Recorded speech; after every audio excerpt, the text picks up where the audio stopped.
کربلا میں امام زین العابدین کو اسی لیے چھوڑا گیا کہ یہ بچے تھے، ان کی عمر چھوٹی تھی۔ یہ بات خلاف واقعہ، ایسی بات نہیں تھی۔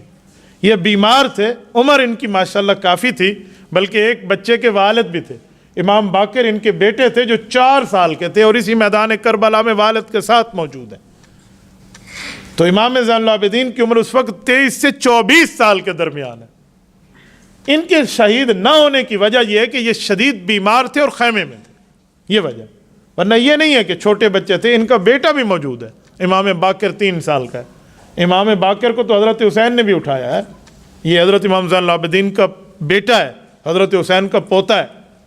تو یہ بھی میدان کربلا میں موجود تھے، اس لیے ان کو چھوٹا کہنا اس معاملے میں یہ خلاف واقعہ ہے۔ ان کی پیدائش سن 37 ہجری میں اور کربلا ہوا ہے 61 میں جا کے، 61 10 محرم، 37 47 57 اور 61، 23 سے 24 سال بنتے ہیں ان کی اس وقت عمر کو جس وقت واقعہ کربلا ہو رہا ہے، سن 61 ہجری سن 37 ہجری، آپ خود اس کا اندازہ لگا لیں۔ تو امام زین العابدین رحمہ اللہ نے وہاں وقت جو گزارا ہے وہ اپنی پھپھو حضرت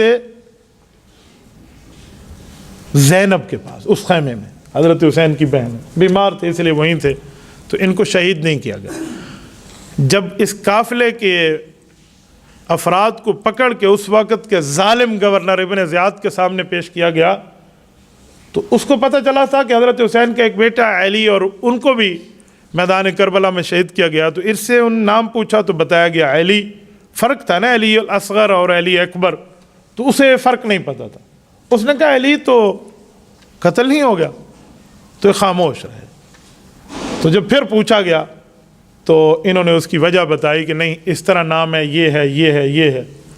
وہ کوئی برے لفظ بولنے لگا کہ میں تمہیں مروا دوں گا، یہ کر دوں گا۔ اس ظالم کی بڑی حرکات ہیں، اللہ تعالیٰ معاملہ ان کے ساتھ نبٹے۔ تو ابن زیاد کو انہوں نے جواب میں کہا کہ مجھے قتل کرے گا، میرے پورے خاندان کی خواتین ہیں، ان کے ساتھ کس مرد کو بھیجو گے، کن کو بھیجو گے؟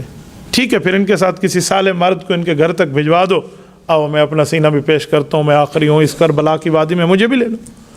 تو کہتے ہیں اس پر اس ظالم کے دانتوں کو پسینہ آیا تو وہ رک گیا۔ یہی قافلہ بعد میں یزید کے دربار میں گیا ہے۔ میں یزید کے معاملے میں کبھی بھی واقعہ کربلا میں اس کو بری الذمہ نہیں سمجھتا، لیکن یزید نے اس شہادت کے بعد اس قافلے سے کہتے ہیں نرمی کی اور اپنے ہاں کھانے میں بھی ان کو بٹھاتا بلاتا، کچھ دن اپنے پاس رکھا، واپس میں مدینہ طیبہ روانہ کرتے ہوئے کہنے لگا کہ اگر میں کربلا میں ہوتا تو میں ایسا کچھ نہ کرتا آپ کے والد کے ساتھ، اللہ لعنت کرے ابن زیاد پہ، یہ اس نے کیا ہے، اور اس طرح کہہ کے شاید وہ اپنی خفت مٹانے لگا۔ لیکن یہ اہل بیت کی خون کا بدلہ نہیں،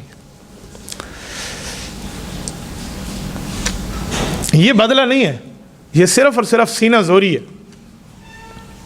تیرے پاس سلطنت ہے، تو حکمران ہے، اور رسول اللہ صلی اللہ علیہ وسلم کا خاندان ظلماً شہید ہوا ہے، اس کا جواب یہ ہے کہ اللہ فلاں پہ لعنت کرے، اس نے غلطی کی ہے، میں ہوتا تو میں نہ کرتا۔ یہ بات نہیں ہے۔ یزید کا بدلہ نہ لینا اس بات پہ اس کے نام اعمال کو سیاہ کر دیتا ہے، حضرت امام حسین رضی اللہ تعالیٰ عنہ کے حوالے سے۔ بہرحال یہ وہاں سے واپس آئے مدینہ طیبہ میں، اعزاز و اکرام اس نے کیا وہ خدا جانے اور وہ جانے، لیکن جو بات کھلی کھلی ہے اس معاملے میں میں کبھی یزیدی نہیں ہوں اور نہ یزید کا پروموٹر ہوں اور نہ اس کی حمایت کرنے والا ہوں۔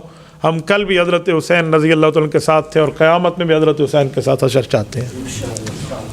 یہ مدینہ طیبہ واپس آئے ہیں اور مدینہ طیبہ میں پوری زندگی عبادت میں، صدقات میں، اور جو ہے نا کیا کہتے ہیں نیکی میں، زہد میں، تقوی میں، قرآن اور احادیث کو پڑھنے پڑھانے میں، حج اور عمرے میں ان کی گزرے ہیں۔ 105 ہجری میں ان کا انتقال ہے اور جنت البقیع میں حضرت امام حسن رضی اللہ تعالیٰ عنہ کے ساتھ ان کی قبر مبارک موجود ہے۔ اللہ تعالیٰ ان کی قبر پہ کروڑوں اربوں رحمتیں نازل فرمائے۔